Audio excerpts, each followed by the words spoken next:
አመሰግናለሁ። ምክትል ኢንስፔክተር ሙሰማ ጀማል እባላለሁ። የምስራቅ ጉራጌ ዞን ፖሊስ መምሪያ ዋና አዛዥ። የዛሬው የፖለን ቆጠራ አስመልክቶ እንግዲህ ቀደም ሲል ቡታጀራ ከተማ ፖሊስ አዛዥ በነበርኩበት ሰዓት 2015 ዓ.ም የጀመረ ነው። ይህ የፖለን ቆጠራ በሳምንት ሰኞ ሁሌ ይከናወናል። አላማውም አንደኛ የፖሊስ ኃይላችን ወታደራዊ እንቅስቃሴዎቹ እንዳይረሳ እንዲሁም ያለው ሀገራዊ ነባራዊ ሁኔታ ታሳቢ ተደርጎ ነቃ ብሎ ቆፍጠን ብሎ ፖሊስ ቆቆ ህግ የማስከበር ስራው አጠናክሮ እንዲቀጥል የሚረዳው ነው። ሁለተኛው ደግሞ የባንዲራ መስቀል ስነ ስርዓት ይካሄዳል። ኢትዮጵያዊነት ስሜት በፖሊስ ኃይላችን ደም ስር ውስጥ መዋሃድ ስላለበት ብሎም ማህበረሰቡ ለኢትዮጵያ ባንዲራ ክብር መስጠት ስላለበት እስከ 2 ሰዓት ባለው የተለያዩ ወታደራዊ ሰልፎች፣ ወታደራዊ ትርኢቶች የማሳየት ስራ ከተሰራ በኋላ 2 ሰዓት ላይ የባንዲራ መስቀል ስነ ስርዓት ይካሄዳል። የባንዲራ መስቀል ስነ ስርዓት ሲካሄድ በፖሊስ ጣቢያ ዙሪያ ላይ የሚንቀሳቀሱ ሰዎች አጠቃላይ ይቆማሉ። ድምጽ ከተሰማ ደግሞ አስፋልቱም ላይ የሚሄዱ እንቅስቃሴዎች ተሽከርካሪዎች የማስቆም ስራ ተሰርቶ ለ5 ደቂቃ ያህል የዜግነት ክብር ተዘምሮ ባንዲራ መስቀል ስነ ስርዓት ከተካሄደ በኋላ የስራ ስምሪት ይሰጣል። ይህ ተሞክሮ መጀመሪያ እንደ ቡታጀራ ከተማ ፖሊስ የተጀመረ ቢሆንም አሁን በዞናችን ባለው በሰባቱም መዋቅር ተግባራዊ የሆነ ያለ ነው። በሳምንት ሰኞ መስት ወታደራዊ ትርኢት የማሳየት ስራ፣ ባንዲራ መስቀል የመዘመር ከዛ በኋላ ስራ ስምሪት የመውሰድ ስራ ቡታጀራ ከተማ ተጀመረ ቢሆንም አሁን እንደ ዞን በሰባቱም መዋቅር ሰፍቶ ስራው ተጠናክሮ የቀጠለበት ሁኔታ አለ። የኛ ተሞክሮ ደግሞ ደቡብ ምዕራብ ኢትዮጵያ፣ ደቡብ ኢትዮጵያ፣ አማራ ክልል ያሉ በርካታ ዞኖች ተግባራዊ ያደረጉት የፖለን ቆጠራ ተብሎ በሁሉም ዞኖችና ክልሎች በተወሰነ መንገድ ተግባራዊ የሆነ ያለ ነው። ተሞክሮ ግን የቡታጀራ ከተማ ፖሊስ ብሎም የምስራቅ ጉራጌ ዞን ተሞክሮ እንደሆነ መያዝ አለበት። ይሄንኑ ተጠናክሮ መቀጠል መቻል አለበት። ህዝቡ ለባንዲራ ክብር መስጠት አለበት። የዜግነት ክብር ሲዘመር ህዝቡ መቆም አለበት። ተሽከርካሪዎች መቆም አለባቸው። ከሀገር የሚበልጥ ነገር ስለሌለ ማለት ነው። አላማው ይሄ ነው። አመሰግናለሁ። በአጠቃላይ እንደ ዞን ሌሎች መዋቅሮችም ላይ ለሌሎችም አባሎች ለሌሎችም መዋቅሮች የሚያስተላልፉት ጠቅላላ በዚህ ዙሪያ ቀጣይነት ያለውንም ነገር የሚያስተላልፉት መልእክት ካለ? አመሰግናለሁ።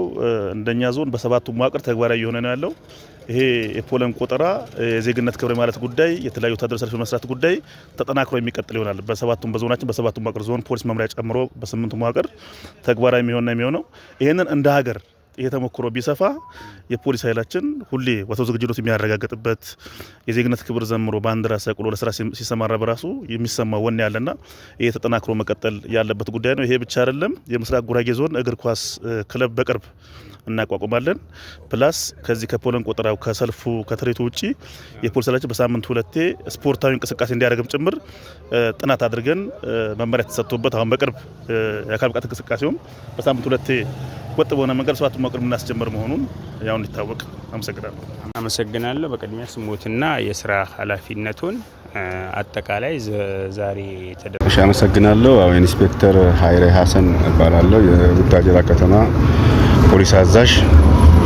ዛሬ በየሰኞ ቀን ከ2014 2015 ጀምሮ የፖሊስ አባላት እንደ ማዕከላዊ ኢትዮጵያ እንደ ምስራቅ ጉራጌ ዞን እንዲሁም ቡታጀራ ከተማ ደረጃ በደረጃ ያሉትን የፖሊስ አባላትና አመራሮች ሰኞ ቀን የባንዲራ ስነ ስርዓት ይከበራል። ያው እንደ ሀገርም ይከበራል። ሰኞ ቀን እኛም ብቻ ሳይሆን አጠቃላይ እንደ ሀገር ይከበራል። ነገር ግን ቡታጀራ ከተማ በበላይነት ሁሌ ሰኞ ቀን ቡታጀራ ከተማ ፖሊስ ጽሕፈት ቤት ውስጥ በግቢ ውስጥ ባንዲራ ስነ ስርዓት እናደርጋለን። ፕሮግራም አለው።